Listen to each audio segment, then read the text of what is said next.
بندہ کو راتوں رات مسجد حرام سے مسجد اقصی تک جس کو گھیر رکھا ہے ہماری برکت نے، تاکہ دکھلائیں اس کو اپنی قدرت کے نمونے۔ بے شک وہ سننے والا دیکھنے والا ہے۔ ایمان لائے ہم اللہ تعالیٰ پر، سچ فرمایا اللہ تعالیٰ نے جو ہمارا عظیم مولا ہے، اور سچ فرمایا اس کے رسول نبی کریم صلی اللہ علیہ وسلم نے، اور ہم اوپر اس بات کے البتہ شہادت دینے والوں میں سے ہیں، شکر کرنے والوں میں سے ہیں۔ سب خوبیاں، سب تعریفیں، سب کمالات اللہ تعالیٰ کے لیے ہیں جو پروردگار ہے سب جہانوں کا۔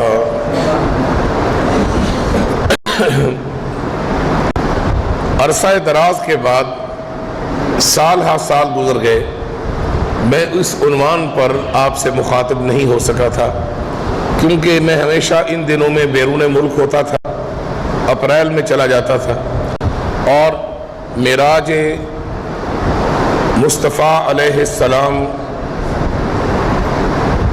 کے عنوان سے متعلقہ جو رات اور دن ہوتے ہیں وہ اسی مہینے میں ہوتے ہیں، اور میں یہاں ہوتا نہیں تھا، تو اس دفعہ اللہ تعالیٰ نے فضل فرمایا اور مجھے یہاں حاضری کا یہ موقع ملا۔ ارادہ ہے کہ میں اس دفعہ ترتیب وار میں یہ پورا عنوان پہلے کی طرح بیان کروں، اور اسی طرح جس طرح میرے والد گرامی حضرت مولانا سید محمود شاہ صاحب بخاری نور اللہ مرقدہ بیان فرمایا کرتے تھے۔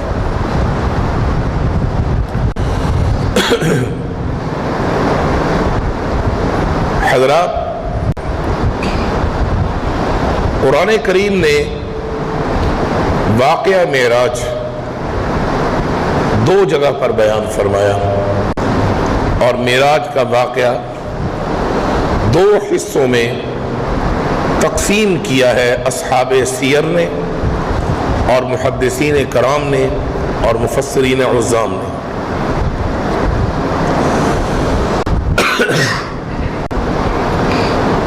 ایک واقعہ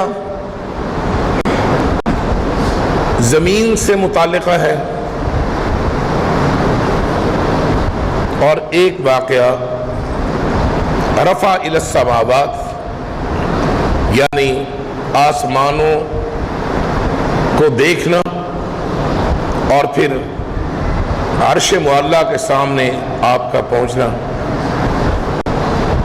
اور پھر اللہ تعالیٰ کے ساتھ ہم کلام ہونا اور اللہ تعالیٰ کی زیارت سے مشرف ہونا۔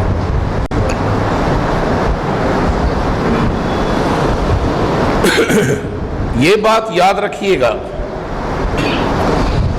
کہ امت میں کچھ ایسے بھی علماء گزرے ہیں جنہوں نے جسمانی معراج کے متعلق بتایا کہ وہ قائل نہیں ہے کہ جسمانی معراج ہوئی، بلکہ ان کا موقف ہے کہ آپ صلی اللہ علیہ وسلم کو یہ سب خواب میں ہوا تھا۔ وہ بھی کچھ تھوڑے بہت نہیں ہیں، اچھے علم کے ساتھ شہرت پانے والی ہستیاں، لیکن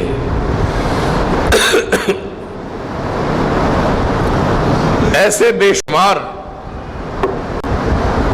ہستیاں ہیں جن کا شمار کیا ہی نہیں جا سکتا، گنے نہیں جا سکتے، جو امت کے اجید اور امت کے قابل ترین ایسے علماء، محدثین، مفسرین ہیں، اصحاب سیر ہیں، اور ایسے بے شمار صحابہ اکرام ہیں، ازواج مطہرات ہیں، جنہوں نے بالتصریح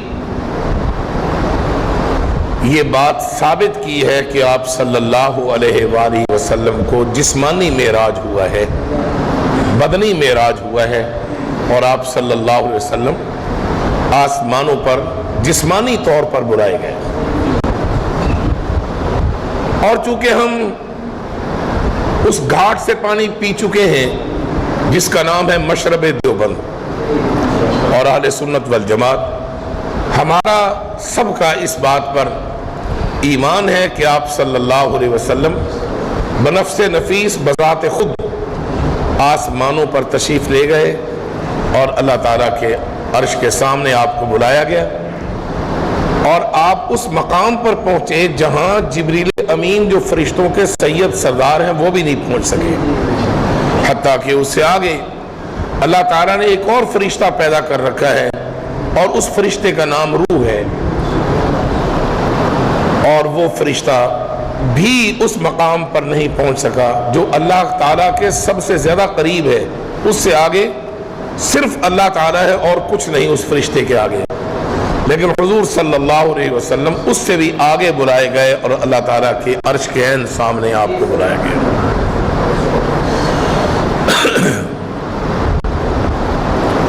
اب آپ کو میں نے چند باتیں بنیادی کرنی ہیں تاکہ آگے ایک جمعہ لگے، 2 لگے، 3 لگے، ہم نے یہ اپنا موضوع پورا کرنا ہے. یہ باتیں ہوں گی. اب اس سے آگے معراج شریف 2 حصوں میں ہے. ایک کو سفر اسراء کہتے ہیں اور ایک کو سفر معراج کہتے ہیں. سفر اسراء وہ ہے جو زمین سے متعلق ہے اور سفر معراج وہ ہے جو زمین سے اوپر سے متعلق ہے. سفر اسراء اس کو اللہ تعالیٰ نے سورہ بنی اسرائیل 15ویں پارے کی پہلی آیت مبارکہ میں بیان فرمایا. سبحان الذی اسریٰ بعبدہ لیلا من المسجد الحرام الی المسجد الاقصی الذی بارکنا حولہ لنریہ من آیاتنا انہ هو السمیع البصیر. یہ ہے سبحان الذی اسریٰ، سفر اسراء جس کو سیر کہتے ہیں. جو آسمانوں اور آسمانوں سے اوپر کا سفر ہے اس کو کہتے ہیں سفر معراج، اور اس کو اللہ تعالیٰ نے 27ویں پارے کی سورہ نجم میں بیان فرمایا، جس میں اللہ تعالیٰ ارشاد فرماتا ہے ما زاغ البصر وما طغى لقد رأى من آیات ربہ الکبریٰ. اور اس سے پہلے اللہ تعالیٰ فرماتا ہے ثم دنا فتدلی فکان قاب قوسین او ادنا فاوحى الی عبدہ ما اوحى. یہاں ان آیات میں سفر معراج کو بیان کیا گیا. میری بات سمجھ آ رہی سب کو؟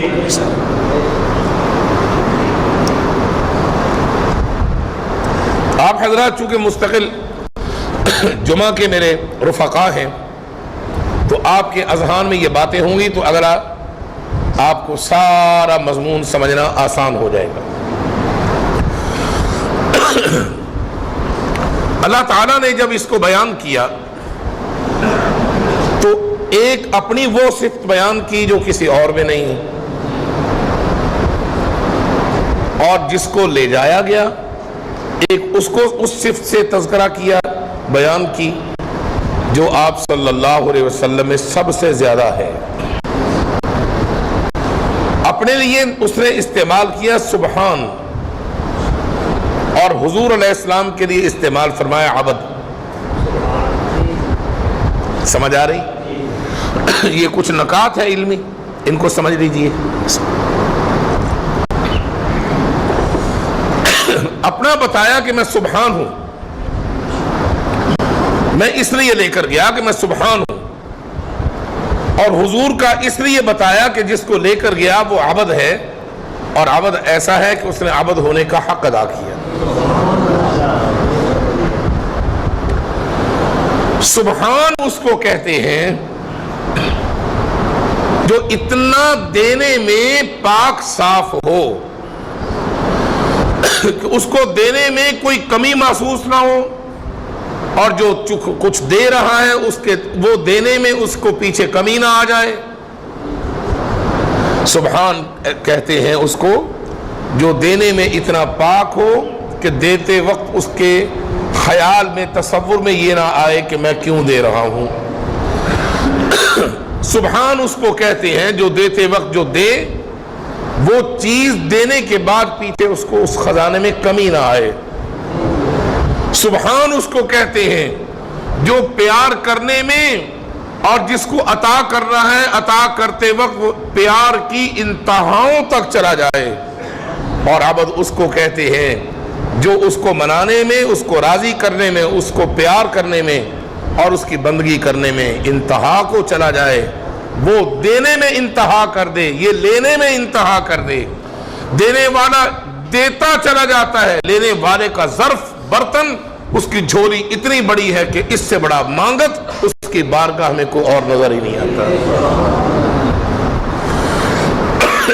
اب ذرا دیکھیے قرآن کا انداز، قرآن کریم نے اس کو کیسے بیان کیا۔ فرمایا بسم اللہ الرحمن الرحیم سبحان الذی اسرا بعبدی۔ وہ سبحان ہے نا، وہ مالک بھی ہے، وہ رزاق بھی ہے، وہ علام الغیوب بھی ہے، لیکن اس نے اپنی کون سی صفت بیان کی؟ سبحان، دینے والا دینے میں اتنا بے پرواہ ہے کہ دیتے ہوئے اس کو کسی اور کے سہارے کی ضرورت نہیں ہے کہ وہ دیتے وقت یہ کہے کہ آؤ میرا ہاتھ بٹاؤ میں دینا چاہتا ہوں، یا جس کو دینا ہے اس کو بلانے کے اندر اس کو کوئی احتیاج ہو، کوئی کمی ہو۔ سبحان، وہ اتنا قوت والا، اتنا پاک ہے کہ کسی کا محتاج نہیں۔ سبحان، وہ پاک ہے۔ الذی، وہ ذات ہے، اسرا، جس نے سیر کرائی، اسرا، جو لے گیا، بعبدہ، اس اپنے بندے کو، کہ اس بندے جیسا کوئی اور بندہ ہی نہیں ہے۔ وہ اتنا اونچا ہے، اتنا بلند معیار ہے، اتنے بڑے جھولی والا ہے، اتنے بڑے ظرف والا ہے، اتنی بڑی مانگت کی کیفیت رکھنے والا ہے۔ اسرا بعبدہ، وہ پاک ہے ذات جو لے گیا اس اپنے بندے کو۔ وہ بندہ کہہ کر کتنا خوش ہوتا ہے، وہ کہتا ہے یہ سفر بھی بے مثال ہے، وہ کہتا ہے کہ مسافر بھی بے مثال ہے، وہ کہتا ہے منزل بھی بے مثال ہے، وہ کہتا ہے جو میں نے بلایا ہے میں بھی بے مثال ہوں۔ سبحان الذی اسرا بعبدہ، پاک ہے وہ ذات جو لے گیا اپنے بندے کو۔ آگے ایک جملہ کہا، فرمایا لیلا، رات کو، دن کو کیوں نہیں، رات کو کیوں اختیار کیا؟ ایک تو رازداری کا معاملہ تھا، دوسرا اس کی یہ سنت جاریہ ہے کہ جب بھی وہ کوئی انقلاب لاتا ہے تو پھر وہ راتوں کو اختیار کرتا ہے، اور کائنات کے اندر بھی یہی نظام ہے کہ انقلاب ہمیشہ راتوں کو ہی کامیاب رہتے ہیں۔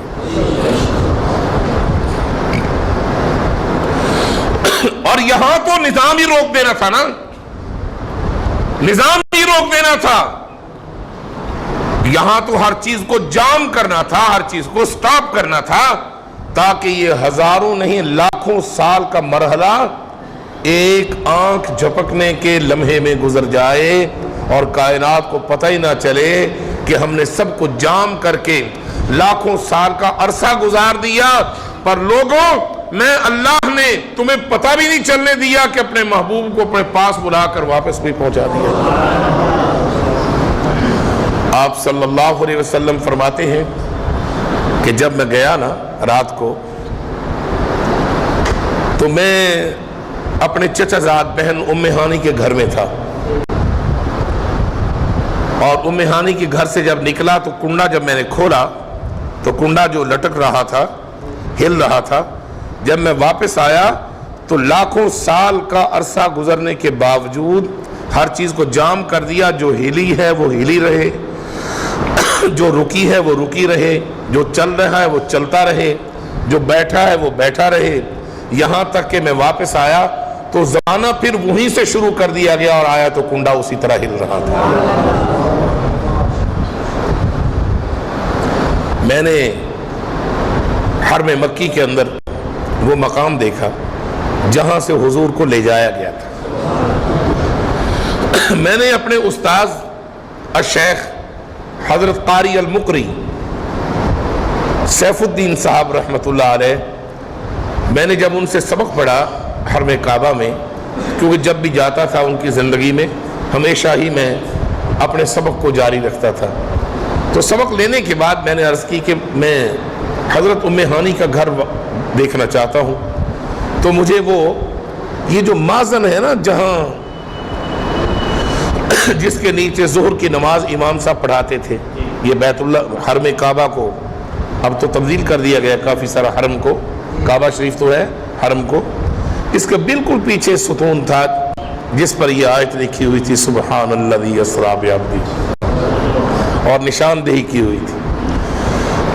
یہ حضرت ام ہانی یہ بھی بابا عبد المطلب کی پوتی ہے حقیقی، اور خواجہ ابو طالب کی یہ بیٹی ہے، علی ابن ابی طالب کی حقیقی ہمشیرہ ہے یہ۔ ان کے گھر میں رحمت دو عالم صلی اللہ علیہ وسلم محو آرام ہے، اور آپ صلی اللہ علیہ وسلم فرماتے ہیں میں کیا دیکھتا ہوں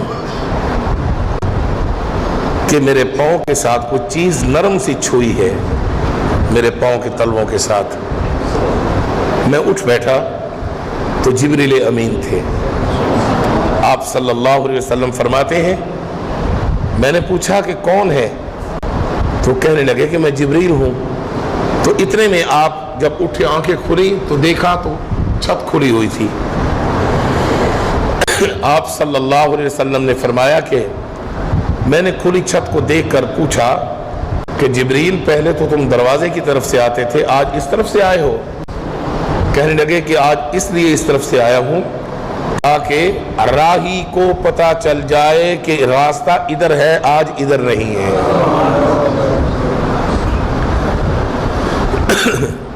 آپ نے فرمایا مسئلہ کیا ہے؟ کہنے لگے کہ آج آپ کو اللہ تعالیٰ نے اپنے پاس بلایا ہے۔ تو آپ نے فرمایا کہ اب کرنا کیا ہے؟ کہنے لگے کہ آپ ذرا حتیم میں چلے، میں آتا ہوں۔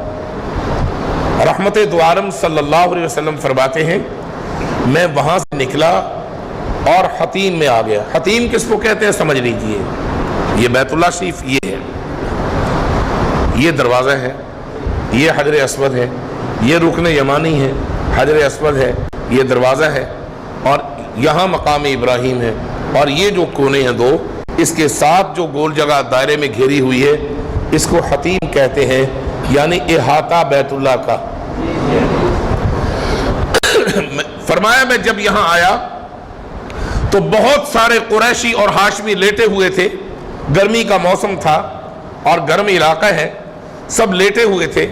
تو میں نے حتیم میں دیکھا کہ میرے دو حقیقی چچا بھی لیٹے ہوئے ہیں، ایک حضرت جعفر اور ایک حضرت حمزہ۔ کیا کیا نام بولو تاکہ آپ کو غنودگی نہ آئے، مستعد رہیں۔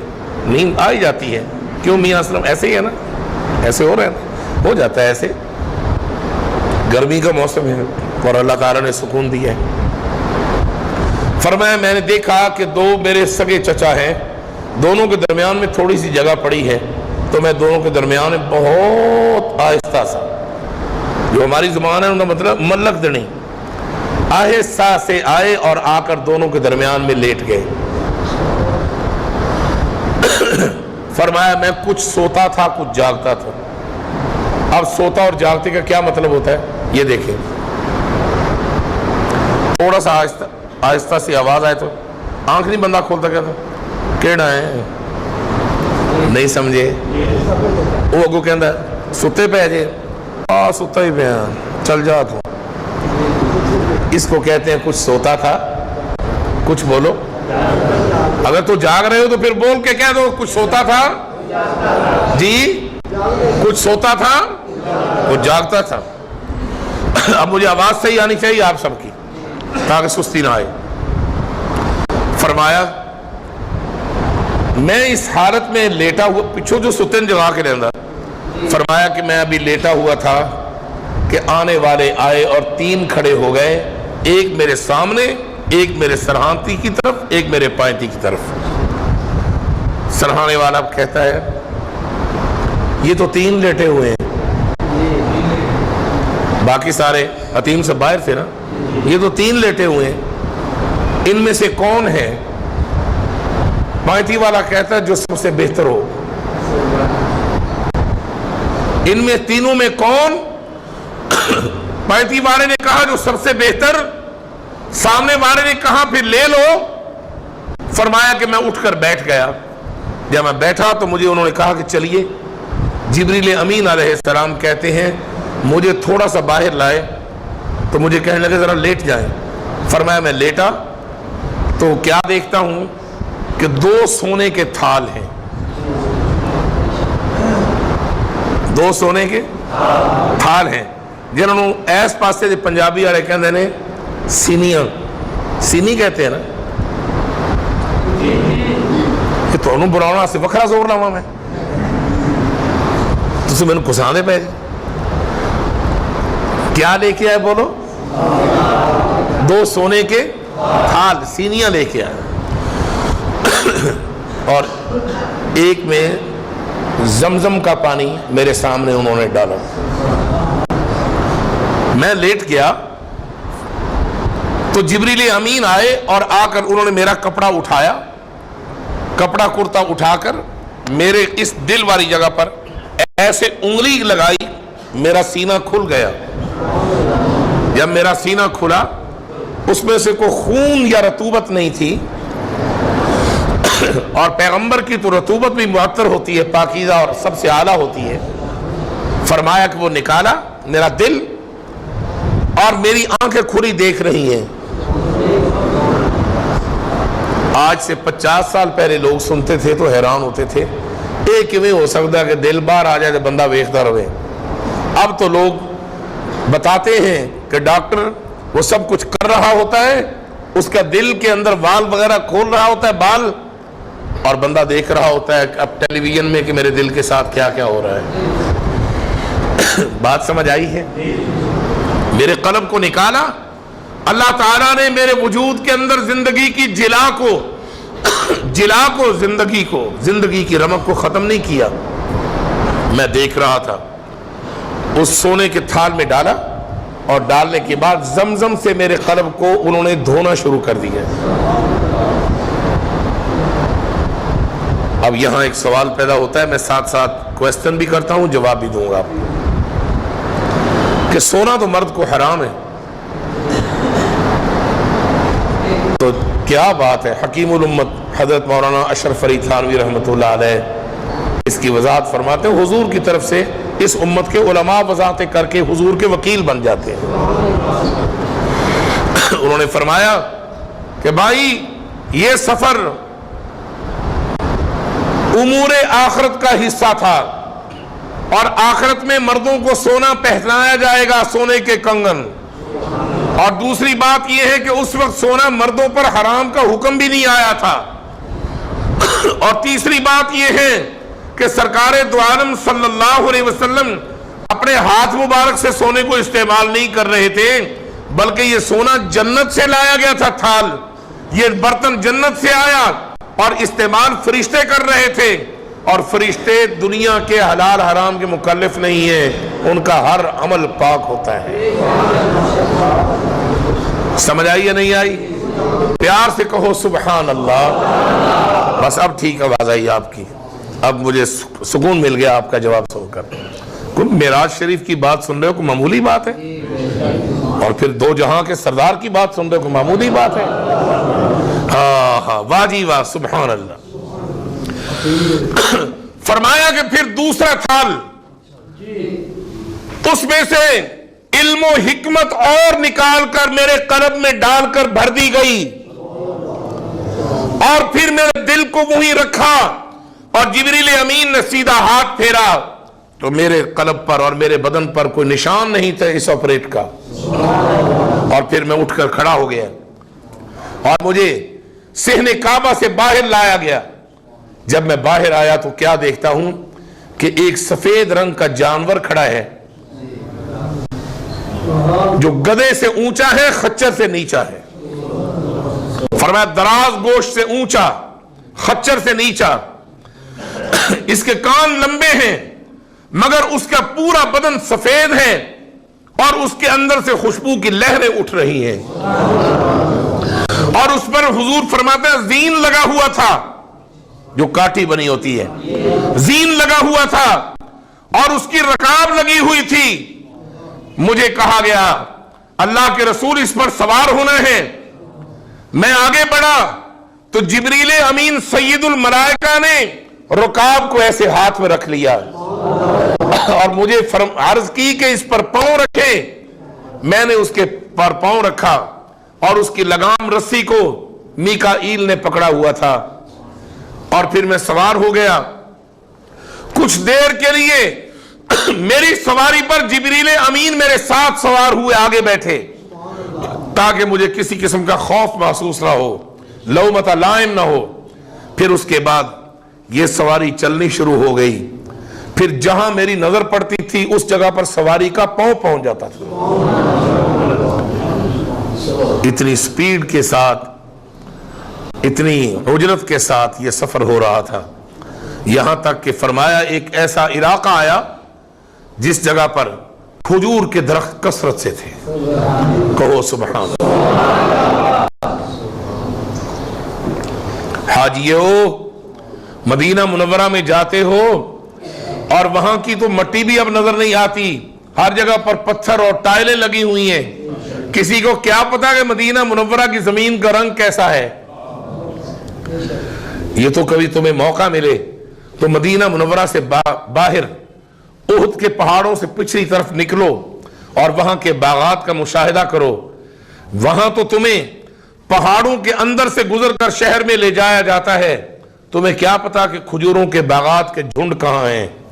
اگر تمہیں باہر نکلنے کا کبھی موقع ملے تو جا کر دیکھو کہ مدینہ منورہ میں اتنے باغات ہیں، پودینہ آم ہے، توری آم ہے، کدو آم ہے، کھجور آم ہے، انار آم ہے، انگور آم ہے، پھلوں کی سرزمین ہے۔ فرمایا جب میں وہاں پہنچا مجھے درختوں کے جھنڈ نظر آئے، اور ان درختوں کے جھنڈوں کے اندر وہاں ایک جگہ پر لے جایا گیا، اور مجھے جبریل امین علیہ السلام نے کہا کہ یہاں 2 نوافل ادا کر لیں۔ کہو سبحان اللہ۔ یہ میری باتیں ریکارڈ ہو رہی ہیں، میں ذمہ داری سے انشاءاللہ مستند میں باتیں آپ سے کروں گا۔ آج کچھ باتیں میں نے ایسی کرنی ہیں جو پہلے کبھی زندگی میں کر نہیں سکا، اور میں نے ان پر تبصرہ کرنا ہے آج۔ سنیے، آپ صلی اللہ علیہ وسلم فرماتے ہیں میں نے 2 نوافل ادا کیے تو جبریل امین نے مجھے کہا اللہ کے رسول یہ یثرب ہے۔ یہ کیا ہے بولو؟ یہ یثرب ہے، جو کہے گا وہ وہاں جائے گا۔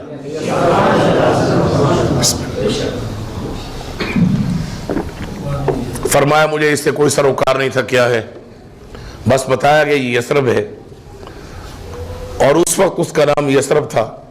جب میرے مدنی سرکار نے وہاں رہنے کے لیے قدم مبارک رکھا تو پھر وہ مدینۃ الرسول ہو گیا، وہ پھر مدینۃ النبی ہو گیا، وہ پھر مدینۃ المنورہ ہو گیا، وہ پھر مدینہ طیبہ ہو گیا، وہ پھر مدینہ شریف ہو گیا، پھر وہ مدینہ پاک ہو گیا۔ میں دوستوں کو کہا کرتا ہوں ڈرو اس اللہ سے، تمہیں اللہ تعالیٰ اگر مدینہ منورہ میں لے جائے تو پھر بے ادب نہ بنا کرو۔ جب بے ادبی سے کہتے ہو میں مدینے گیا، میں مدینے رہ کے آیا، میں مدینے پہنچ گیا، تم ایسے نام لیتے ہو جس طرح دھرمے یا کسی تم نے گاؤں کا نام لینا ہے، ہمیں شرم کرنی چاہیے۔ وہ مدینۃ الرسول ہے، وہ مدینۃ النبی ہے، وہ مدینۃ المنورہ ہے، وہ مدینہ طیبہ ہے، وہ مدینہ مطہرہ ہے، وہ مدینہ طاہرہ ہے، وہ مدینہ پاک ہے، وہ مدینہ شریف ہے۔ کچھ بات سمجھ آ رہی ہے؟ سب نہیں بول رہے، پیار سے بولو، محبت سے بولو، جذبے سے بولو۔ اب تو بات کھل گئی. رحمت دو عالم صلی اللہ علیہ وسلم فرماتے ہیں اس کو ذرا ہٹاؤ, اس کو بھی ہٹاؤ, جلدی اٹھو, اس کو ہٹا دو, اس کو پیچھے لے, اس کو بھی ہٹاؤ, یہاں لے جاؤ, جلدی کر لو یار, پھوسڑ بن گئے, بھول جاؤ. چل بات سمجھیے گا ذرا, بس چھوڑ. فرمایا کہ پھر میں وہاں سے نکلا,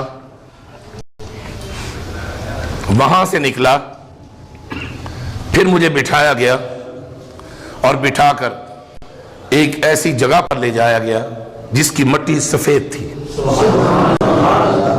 فرمایا مجھے وہاں بھی کہا گیا یہاں نماز ادا کریں. میں نے 2 نوافل وہاں ادا کیے. جب چلنے لگے تو جبریل امین نے کہا کہ یہ مدین ہے جس کو قرآن کہتا ہے وَإِلَىٰ مَدْيَنَ أَخَاهُمْ شُعَيْبًا. یہ مدین کی سرزمین ہے, یہاں حضرت شعیب علیہ السلام رہے ہیں. اللہ تعالیٰ نے اے صاحب قرآن میں جو اہم مقامات کا تذکرہ ہے آج بنفسی ہی آپ کو اپنے بدن کے ساتھ لے جا کر ان کا مشاہدہ کرانا ہے تاکہ محمد کریم جب قرآن بیان کریں تو آسانی سے کر سکے, ہر جگہ دیکھی ہوئی ہو. آپ صلی اللہ علیہ وسلم فرماتے ہیں پھر میں اور آگے بڑھا تو مجھے ایک پہاڑی سلسلہ تھا, وہاں ایک پہاڑ تھا جس پر نور کی شعائیں محسوس ہوئیں. مجھے وہاں کہا گیا یہاں نماز پڑھیں. میں نے وہاں نماز ادا کی 2 نوافل. میں نے پوچھا جبریل یہ کون سی جگہ ہے؟ کہنے لگے یہ طور ہے. کہو سبحان اللہ. یہ وہ طور ہے جس پر آ کر حضرت موسیٰ علیہ السلام نے اللہ تعالیٰ سے ہم کلامی کی باتیں کی اور پھر موسیٰ علیہ السلام نے کہا جی گلاں بھی کرنی ہے تے پیچھے اولا ان کا دا پردہ ہٹا میں تینوں طاقتیں لواں. فرمایا ربی ارینی, ملکوں کے مالک مجھ کو اپنا آپ دکھا. یہ نہیں کہا کہ میں دیکھنا چاہتا ہوں, اگر کہتے میں دیکھنا چاہتا ہوں تو اللہ کہتا دیکھ لے. نہیں سمجھے؟ پتا تھا کہ یہ خود نہ دکھائے جب تک کون دیکھ سکتا ہے, اس لیے لفظی وہ ادا کیے. ربی اے میرے رب, ارینی دکھا مجھ کو اپنا آپ. فرمایا لن ترانی, ہرگز نہیں تو دیکھ سکے گا, ولیکن انظر الی الجبل, یہ وہ پہاڑ ہے. ولیکن انظر الی الجبل, پہاڑ کی طرف دیکھ. اگر مجھے دیکھنا چاہتا ہے, اگر پہاڑ اپنی جگہ پر ٹھہرا رہا پھر تو بھی دیکھ لے گا. فلما تجلی ربہ للجبل جعلہ دکا وخر موسیٰ صاعقا. ایک تجلی ڈالی نور کی, پہاڑ ٹکڑے ٹکڑے ہو گیا اور موسیٰ بے ہوش ہو کر گر پڑا. فلما افاق قال سبحانک انی تبت الیک وانا اول المؤمنین.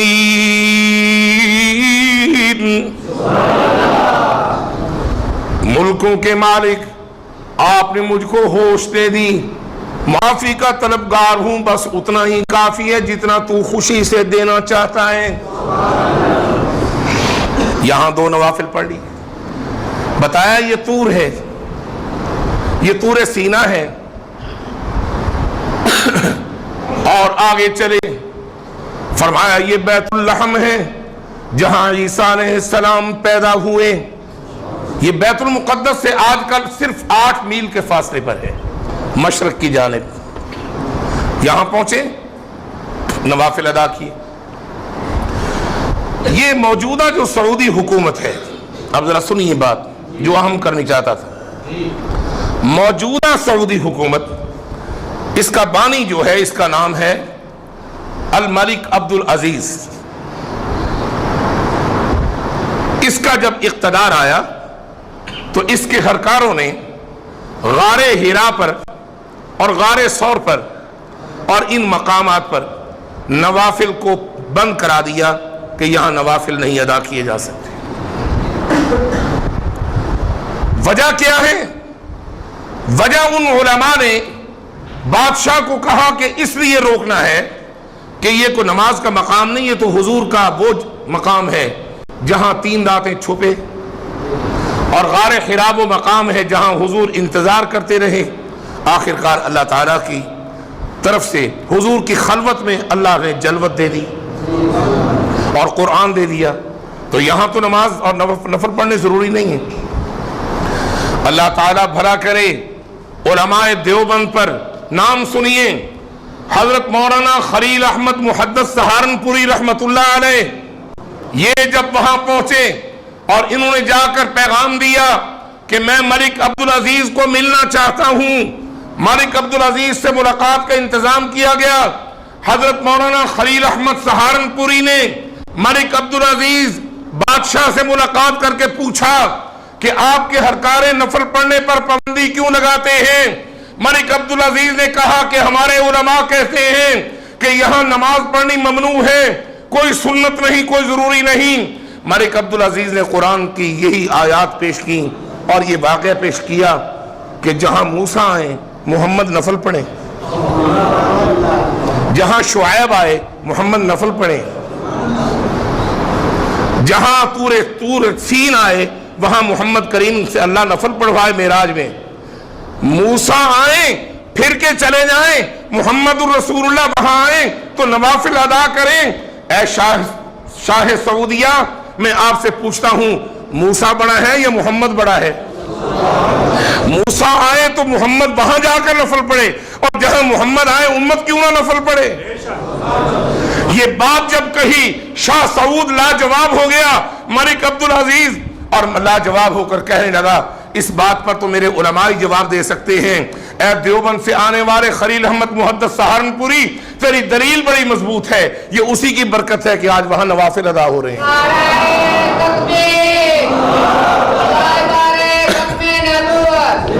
لوگوں کو معلوم نہیں علماء دیوبند کا کیا مقام ہے، اور یہ اللہ تعالیٰ کی قدرت، یہ وہی خلیل احمد سہارنپوری ہیں جن کا شاگرد محمد زکریا ہے جو کہ شیخ الحدیث ہے۔ پھر ان دونوں استاد شاگرد نے اکٹھے جب دورہ حدیث اس سال پڑھایا، سید محمود شاہ نے اسی سال وہاں ان سے پڑھا۔ یہ دونوں استاد شاگرد میرے والد کے استاد ہیں، کہو سبحان اللہ۔ کچھ بات سمجھ آ رہی ہے؟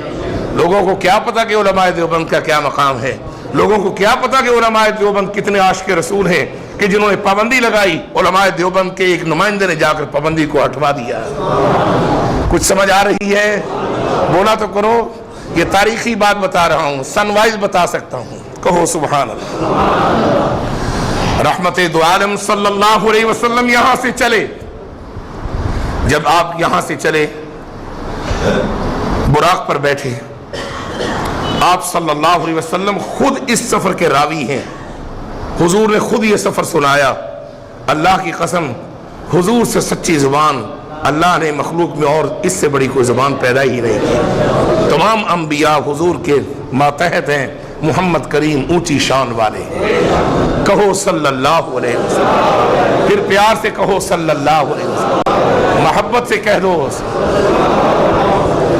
علماء دیوبند پر کفر کا فتویٰ لگانے والے بے ہوش، ان مشرکوں اور بدعتیوں کو کیا پتا کہ علماء دیوبند نے پابندی ہٹا دی، آج تم وہاں جا کر نفل پڑھتے ہو تو ان کے صدقے جا کر پڑھتے ہو۔ تو میں آپ کو کچھ بتا رہا تھا، کچھ جتا رہا تھا۔ پھر براق پر بیٹھے، حضور فرماتے ہیں کہ میں ایک ایسی جگہ پر لے جایا گیا، وہاں براق کو روک دیا گیا، مجھے کہا گیا کہ اتریے اللہ کے رسول، فرمایا میں اتر گیا، میں اتر گیا۔ ایک 4 دیواری ہے، مسجد ہے، چھت پڑی ہوئی ہے، پتھر بڑی ترتیب سے جڑے ہوئے ہیں، ایسی ترتیب تو میں کہیں نہیں دیکھ سکا، اس لیے باقی انسان ٹیڑے میڑے پتھر جوڑ کر بناتے تھے۔ یہ واحد عمارت ہے جو بڑے خوبصورت پتھروں سے مزین تھی، اس لیے کہ کئی 100 سال پہلے یہ عمارت جنوں کے ذریعے سے حضرت سلیمان علیہ السلام نے بنوائی تھی، اور اس کو مسجد اقصی کہتے ہیں، اس کو بیت المقدس کہتے ہیں۔ حضور فرماتے میں وہاں لے جایا گیا تو وہاں ایک پتھر پڑا ہوا تھا. اس پتھر کے ایک کونے میں جبریل امین علیہ السلام نے ایسے انگلی لگائی تو اس کے اندر سے مٹی نکلی. وہ سوراخ آگے نکل گیا, اگلی طرف سے وہ سوراخ نکلا ہوا تھا. جبریل امین نے میری براق کی اس رسی کو اس سوراخ میں ڈالا, پرلی طرف سے وہ نکلا تو اس کو باندھ دیا. کہو سبحان اللہ. میں حیران رہ گیا, یہ مسئلہ کیا ہے؟ جبریل امین نے مجھے بتایا, اللہ کے رسول, یہ وہ سوراخ ہے جو انبیاء علیہ السلام جتنے بھی نبی اپنے وقتوں میں آتے تھے, اسی سوراخ میں وہ اپنی سواریوں کی رسی ڈال کر باندھا کرتے تھے. یہ اسی سوراخ پر مٹی پڑ پڑ کے بند ہو گیا تھا. اللہ نے مجھے کہا کہ اسی طرح محمد کریم کی سواری کی رسی کو بھی وہیں ڈال دو. حضور فرماتے ہیں میں خوش ہوا, پھر میں آگے گیا تو کیا دیکھتا ہوں؟ ڈیوڑی ہے. کیا ہے بولو؟ ڈیوڑی ہے. ڈیوڑی سمجھتے ہیں؟ جو دروازے کے اوپر چھت ڈال کر مکان کی ابتدا میں ڈالا جاتا ہے, چھت والا حصہ. فرمایا میں وہاں سے گزرا, جب آگے گیا تو صفیں بندھی ہوئی تھی. کیا تھی بولو؟ صفیں بندھی ہوئی تھی. میں وہاں پہنچا, مجھے ایک طرف لے جایا گیا. حضور فرماتے ہیں میں نے ایسے نورانی چہرے کوئی نہیں دیکھے, ایسے مبارک چہرے میں نے کبھی نہیں دیکھے. میں اور آگے بڑھا تو مجھے مصلی کے پاس لے جایا گیا. حضور فرماتے ہیں کہ مجھے مصلی پر جبریل امین نے ہاتھ سے پکڑ کر کھڑا کیا اور صفیں کھڑی ہو گئیں, اور مجھے کہا گیا کہ آپ کو پتہ ہونا چاہیے کہ آپ سب نبیوں اور رسولوں کی امامت کرنے لگے ہیں. آج آپ کو ایک اور مقام مل رہا ہے جس کو امام الانبیاء کہتے ہیں. کہو صلی اللہ علیہ وسلم.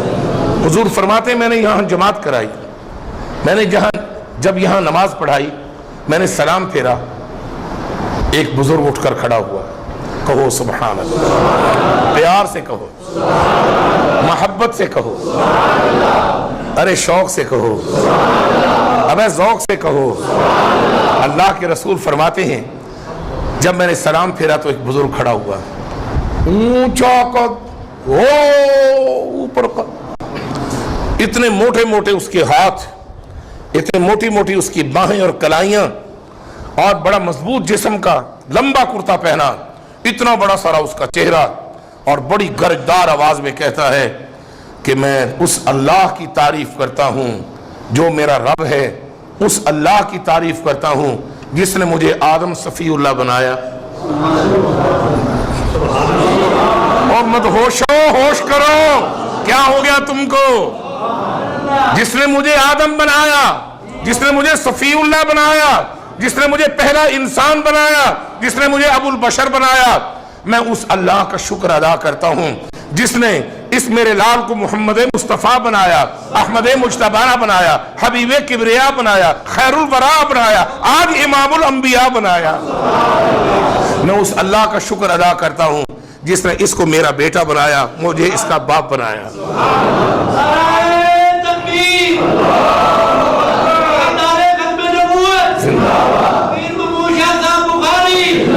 جزاکم اللہ, اللہ تعالیٰ آپ کو برکت دے. بس جزاکم اللہ. آپ صلی اللہ علیہ وسلم فرماتے ہیں انہوں نے اللہ کا شکر ادا کیا. کسی نعمت کے ملنے پر شکر ادا کیا جاتا ہے. ان کو یہ نعمت ملی تھی کہ آج ان کا محمد مصطفیٰ امام بنا ہے. جو ان کو وحی کے ذریعے بتایا جاتا تھا کہ ایک محمد ہوگا, وحی کے ذریعے بتایا جاتا تھا وہ آدم کا بچہ ہوگا, وحی کے ذریعے بتایا جاتا تھا کہ وہ امام الانبیاء ہوگا, وحی کے ذریعے بتایا جاتا تھا سب رسولوں کا خاتم ہوگا.